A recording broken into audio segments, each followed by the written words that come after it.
જૂનાગઢ જિલ્લાની રાજનીતિના કેન્દ્ર સ્થાનમાં રહેનાર પૂર્વ મંત્રી જવાહર ચાવડા જે હાલ આ દિવસોમાં ખૂબ શાંત જોવા મળી રહ્યા છે, પરંતુ અવારનવાર આમ આદમી પાર્ટી સાથે તેમને જોડવામાં આવે છે, જે કે હાલ તેઓ ભારતીય જનતા પાર્ટીના નેતા છે।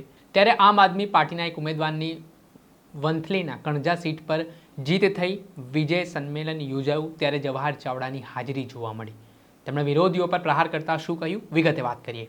વૈષ્ણવજન તો તેને કહીએ જે પીડ પરાઈ જાનાને રે। દર્શક મિત્રો, નવજીવન ન્યૂઝમાં આપનું સ્વાગત છે। હું છું ફૈઝાન। જૂનાગઢ જિલ્લાનું રાજકારણ અવારનવાર ગરમાયેલું હોય છે ને પૂર્વ મંત્રી જવાહર ચાવડા જે હાલ ખૂબ શાંત છે, છતાં તેમને આમ આદમી પાર્ટી સાથે જોડવામાં આવે છે। થોડાક સમય પહેલાં ભાજપના નેતાઓ દ્વારા જવાહર ચાવડા વિરુદ્ધ નિવેદન આપવામાં આવ્યા હતા। તેમને ગદ્દાર કહેવામાં આવ્યો હતો ને આમ આદમી પાર્ટીના ઉમેદવારને મદદ કરી હોય તેવા આક્ષેપો પણ ભાજપના નેતા દ્વારા થોડા સમય પહેલાં લગાવવામાં આવ્યા હતા। ત્યારે આ બાબતને લઈને જ્યારે પણ આમ આદમી પાર્ટીના ઉમેદવારો જીતે છે તે દરમિયાન જવાહર ચાવડાના જય જયકારના નારા પણ લગાવતા નજરે પડે છે। ત્યારે આ તમામ બાબતો વચ્ચે જૂનાગઢ જિલ્લાના વંથલી તાલુકાના કણજા સીટ પર આમ આદમી પાર્ટીના ઉમેદવારની જીત થઈ હતી, જેમાં પ્રવીણભાઈ ચાવડાની જીત થતાં તેમના ફાર્મ હાઉસ પર વિજય સંમેલન સમારોહ રાખવામાં આવ્યો હતો અને આ કાર્યક્રમમાં પૂર્વ મંત્રી અને ભાજપના નેતા જવાહર ચાવડા પહોંચ્યા, જે દરમિયાન તેમણે ભાષણ કર્યા અને આ ભાષણમાં વિરોધીઓને તેમણે આડે હાથ લીધા। તેમણે ઉંદરડા અને દીપડાની વાત કરતાં કહ્યું કે ઉંદરડાને દીપડો બનાવ્યો તો હવે એ ફરી દીપડાને ઉંદર બનાવી દીધાનો દાખલો લોકોએ આપ્યો। મહાત્મા અને ઉંદરની માર્મિક વાતો કહી તેમણે સત્તા અને અહંકાર વિશે વાત કરી અને તેમણે જે કણજા સીટની વાત કરી, જ્યાં તેમણે વિજય સંમેલન કર્યું, ત્યાં ભારતીય જનતા પાર્ટીના એક અગ્રણીના પુત્રવધુ છે તેમની હાર થઈ હોય તેવી વાત ચર્ચાઈ। પહેલાં આપ સાંભળો જવાહર ચાવડાનું એ ભાષણ। તમારો બધાનો ખૂબ ખૂબ ખૂબ આભાર। હું નાનો હતો ને તે વખતે એક વાત સાંભળતો હતો આપણા સમાજની દેવાય ડોક્ટર એ વખતના આપણા બાપા ઉપર થયેલી એની વાતો હું સાંભળતો ત્યારે મને વિચાર આવતો કે રાહ રાખીને વાત કરો એ બધા કિસ્સામાં પણ સુની શકાય છે। એનું જ્ઞાન એનું ભાન આજે પણ મળે છે।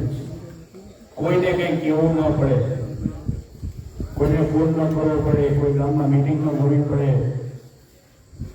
હું તો તમારાથી એટલો દૂર હતો કે ત્યાં અલગ વાતાવરણમાં હતો। ત્યાં 4 ડિગ્રી ટેમ્પરેચર મારી પાસે હતું, -44 છતાં તમે સમજી જાઓ, કરી આપે તો વધારે અપેક્ષા તમારી પાસે શું હોય?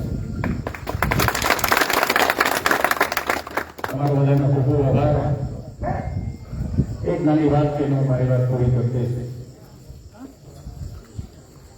એક મહાત્મા, મહાન માણસ, મહાત્મા એની ભક્તિમાં એ પોતે કામ કરી રાખતા હતા।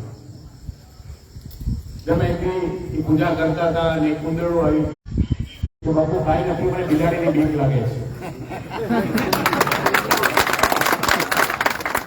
તો હું શું કરું કે તમે એવું કંઈ કરો કે બિલાડીની બીક લાગે, મને બિલાડી કરી લો તમે। બાપુ દયા આવી, બાજુમાં પાણી કરી ઉપાડીને મજા કરવા માંડી। 5 દિવસ પછી પાછી આવી કે મને બીક લાગે છે। બાપુ કે શું થયું? કે મને કૂતરાની બીક લાગે છે। બાપુ કે હવે હું શું કરું? કે મને કૂતરો બનાવી તો શાંતિ થઈ જાય। બાપુ કે પાછું નહીં આવતો કે નહીં, કે પાછી અમથી સાચી કે બિલાડી કૂતરું બની ગઈ, બીક ઉડી ગઈ બિલાડી। 5 દિવસ પાછો આવ્યો। બાપુ હવે હું બાકી રહ્યું કે દીપડાની બીક પડે। દીપડો કર્યો પછી કોઈ બી માનવા નહીં। બાપુ બહુ સારું, બાપુ સાયકી ને દીપડો થઈ ગયો, પણ દીપડો થઈ ગયો પછી બેઠો રહ્યો તો બાપુ કે જા કે બાપુ હવે અમે ખોરાક તો બહાર ઉપર જાવ।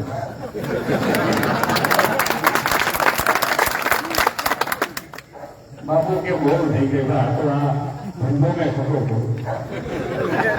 ત્યારે બાપુને જ્ઞાન થયું પણ બાપુ અસર બાજુ પાણી પેટનું પાછી થાય હતી થઈ ત્યાં ઉતર્યું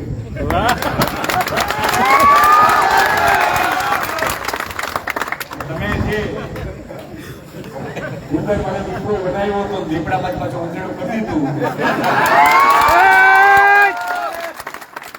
તમારો બધાયનો ખૂબ ખૂબ આભાર. આપણે સાંભળ્યા હતા ભાજપ નેતા જવાહર ચાવડા. તેમણે તેમના વિરોધીઓને આડે હાથ લીધા અને સત્તાના અહંકારમાં જે લોકો બેફામ બન્યા છે તેમને પણ તેમણે ટકોર કરી. સાથે જ આ જે આમ આદમી પાર્ટીના ઉમેદવારની જીત છે તે જવાહર ચાવડા સાથે સરખાવવામાં આવી રહી છે, તેમની સાથે જોડવામાં આવી રહી છે. અને જવાહર ચાવડાની આ હાજરી અને આ નિવેદને ફરી જૂનાગઢના રાજકારણમાં અનેક પ્રકારનો ગરમાવો લાવી દીધો છે. દર્શક મિત્રો, આવા જ અવનવા વિડીયો સાથે આપને માહિતગાર કરતા રહીશું, એટલે નવજીવન ન્યૂઝ જોતા રહો.